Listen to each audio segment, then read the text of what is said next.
What's up, homies? I'm out here with my boy Marshall. Works for the Miccosukee Fish and Wildlife Department, which I think is pretty awesome that they got their own department. I'm out here helping out Marshall today, checking out on some tree islands. And you guys have got some cameras set up. We're snatching the SD cards and taking a look at some pictures. And I wanted to take this opportunity. Oh, I forgot the cameras on this side. I keep looking over here. I wanted to take this opportunity to talk about tree islands in the Everglades, as well as the restoration and conservation. So just real quick, guys, for everybody watching around the world, this is what the Everglades look like. And you see like these little islands popping around. And this is what we're calling a tree island. This is an island that we just got done checking a camera on. Now, a lot of people don't realize just how important these little islands are, because think about it. If you're a mammal, like a deer, a raccoon, just about anything, do you want to stand in water all day long? Probably not. You know, or do you want to seek refuge on an island? So Marshall, if you don't mind, you know, what makes these islands so important?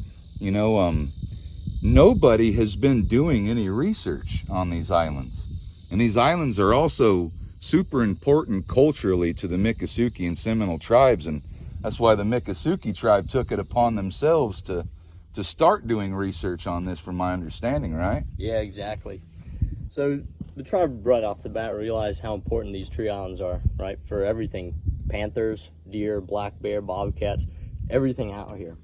And because the mismanagement of water in the Everglades, a lot of those wildlife populations have been declining, right?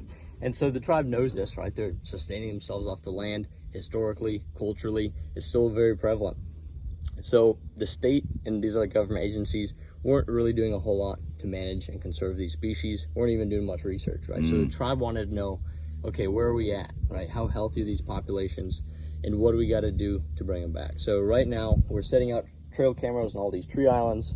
That way we could see how these species use the islands over space and time, right? Try to pattern them. Which islands are they using and why? How are they affected by the rainy season? Yeah. You know, like as far as I'm sure we would see populations of that wildlife density increasing during the rainy season, and understanding that makes great sense. Yeah, as the Everglades gets flooded up, you know, this slough can be 2-3 foot deep, right? Everything's going to get concentrated on these islands.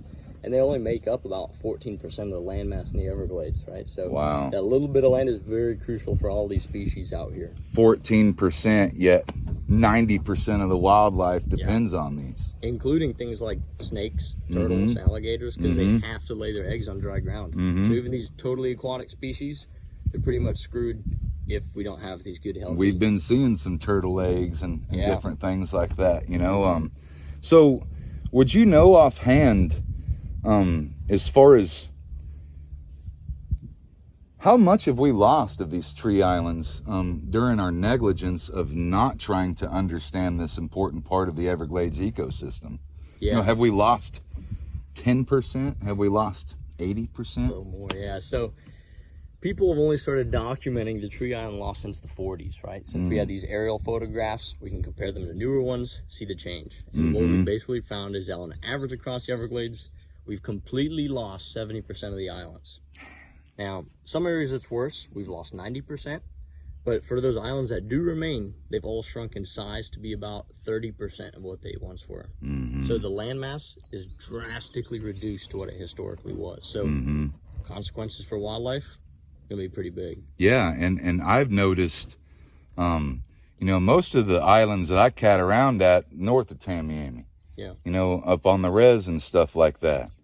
And right now we're down here in the Everglades National Park area. And boy, I sure can tell the difference with these islands. There's real elevation change here. Yeah. You know, like, I mean, I'm talking like you're walking up a hill. I don't see that north of Tamiami. No. You know, and it sure makes me wish that we would treat the entire Everglades system as good as we do Everglades National Park, because people, my landlocked homies back in Kansas, for example, if I say the Everglades and they look on a map, they're only seeing a small part of it. and what we want to call the Everglades today, because we've built a few things, you know, like Miami and Naples and Cape Coral and every town south of Lake Okeechobee.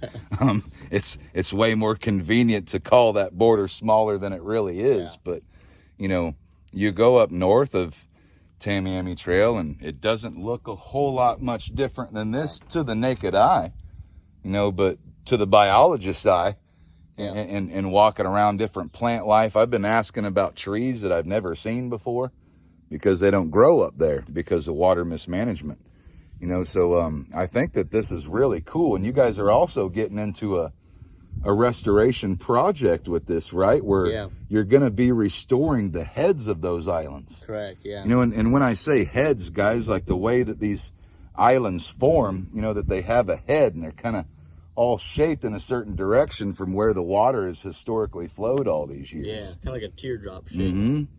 And so if we're protecting that head, we're protecting that whole island.